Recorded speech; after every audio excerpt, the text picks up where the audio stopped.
Hey, what's up everybody? Primus Prime 22 here, bringing you another episode of Transformers lore. This episode, we'll be talking about a very key thing to understand in Transformers lore: multiversal singularities.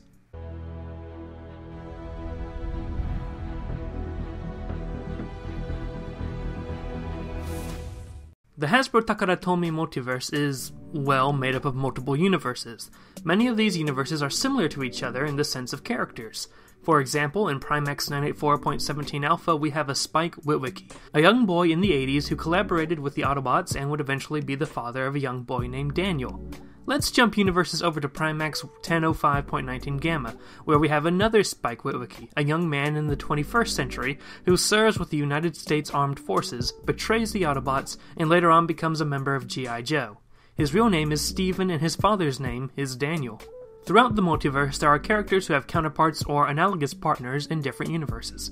However, they are completely different characters with different histories, different personalities, and different appearances. Heck, in some universes, there are some characters who are completely identical in every way, but are still different characters on the principle of residing in similar yet still different universes. However, there are higher beings who are a constant universe to universe. Despite traveling to multiple universes, they are the same exact character with a shared history. These are multiversal singularities. Multiversal singularities include the One, Unicron, Primus, Primon, the Covenant, the 13, the Light Gods, the Dark Gods, the Chrome Architect, the Creator, and so on. There isn't actually a full list of all multiversal singularities out there because there are actually multiversal singularities that we don't know and are alien creatures that have developed as multiversal singularities beyond the main narrative of the Transformers. So let's use Megatronus, aka the Fallen, as our example multiversal singularity to better understand the situation before we get into more of the nuances. Probably the most famous appearance of the Fallen is in the movie Transformers: Revenge of the Fallen. However, before this movie, the Fallen was most famous for appearing in Transformers: The War Within the Dark Ages. While he was in two different universes, these two Fallen were actually the same character. So this sounds like a pretty simple concept, right? Well, let's do a little more thinking because you'll realize that the Fallen died in Revenge of the Fallen, but still appeared in Robots in Disguise. Also, there are material related to Revenge of the Fallen like the video game, where the Fallen is present. What gives?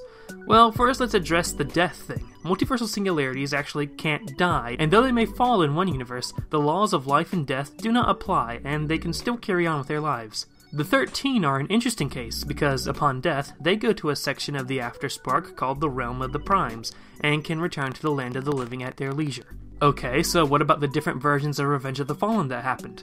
A better example would be Vector Prime, another member of the 13 and another multiversal singularity. Vector Prime played a huge role in the Unicron singularity crisis, which we saw in Transformers Cybertron and Transformers Galaxy Force.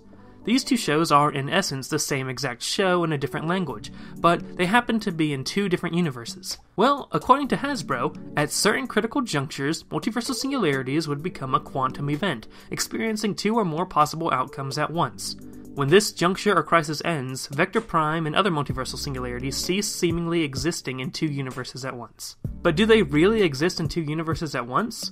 Well, for multiversal singularities, time flows differently for them, particularly due to the fact that they jump universes so often. While they experience life sequentially to an extent, the rest of the multiverse does not see it this way, and because of that, multiversal singularities can appear to be in two places at one time. A good example of this, besides Vector Prime, is Unicron. Unicron served as the frontier for the Universe War in Primex 984.17 Alpha, at the exact same time as Galvatron took Unicron's spark into the Sun in RX 802.23 Alpha, and upon his, quote, death in that universe, Unicron's body in the Universe War began to disappear. Multiversal singularities are designed or have evolved to deal with certain situations that would drive lesser beings mad in this sense. Another side effect of the quantum nature of multiversal singularities is their appearance, which changes depending on what universe they are in based on the expectations of others. Essentially, they appear as the people of the universe understand them to appear. In the more smooth and blocky Union 911.05 Alpha, the Fallen looks like this, while in Trion 707.04 Delta, he looks like this. These multiversal singularities also follow the rules of the universe they appear in, including gravity and magnetism, as well as the reverse polarity in universes. Many multiversal singularities avoid reverse polarity universes out of fear of how the universe could change them, though they have been able to enter these universes for short periods of time, and Primus was able to stay himself until the Shroud happened. Speaking of Primus, he is a very interesting version of a multiversal singularity. Most multiversal singularities move from universe to universe, but Primus, also known as the planet Cybertron, exists in many different universes at once. Even though Primus is the same Primus across the multiverse and turns into Cybertron, the planet Cybertron itself is not the same Cybertron across the multiverse. That being said, the bar known as McAdam's Old Oil House often serves as a shared geographic point on Cybertron for various universes, though not all of McAdam's Old Oil Houses have this supernatural trait. Because of the strange phenomena that is Primus's Cybertron alt mode, these Cybertrons serve as the axis of stability for the universe it resides in. In the event that Cybertron is destroyed completely, all of reality crumbles and the timeline is wiped out of existence. Specifically, this happens upon the total annihilation of Primus in that reality, as it creates a paradox of a multiversal singularity dying while still existing across multiple universes. So, if Primus's essence is elsewhere when his body is destroyed, the reality carries on. Primax 785.06 Alpha is an example of this phenomena in which Cybertron serves as the axis of reality, as upon Cybertron's destruction, reality begins to crumble. With the intervention of some higher being, many different universes were fused into Primax 785.06 Alpha to support it, stopping the universe from dying.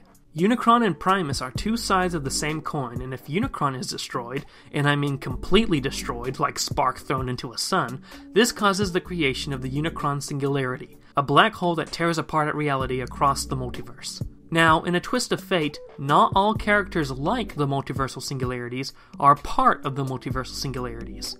What do I mean by that?